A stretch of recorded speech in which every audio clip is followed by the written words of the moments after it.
নমস্কার বন্ধুরা, আবারও একটি নতুন ভিডিও নিয়ে আপনাদের সামনে আমি হাজির হলাম। আজকে যে কয়েনটি নিয়ে আলোচনা করতে চলেছি এটি হলো একদা ভারতের একটি স্বাধীন রাজ্য হায়দ্রাবাদ রাজ্যের 2 পাই। 47 সালে ব্রিটিশরা ভারতকে স্বাধীন করলেও তখন ছোট বড় মিলিয়ে 500-এর অধিক ভারতে দেশীয় রাজ্য ছিল, যা পরবর্তীকালে আস্তে আস্তে ভারতের সঙ্গে সংযুক্ত হয়। এই হায়দ্রাবাদ রাজ্যও 1948 সালে ভারতের সঙ্গে সংযুক্ত হয়েছিল।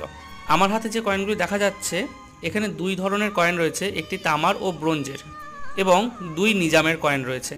এগুলি হলো ষষ্ঠ নিজাম মুহাম্মদ আলী খাঁ ও লাস্ট নিজাম মীর ওসমান আলী খাঁয়ের 2 পায়ের কয়েন।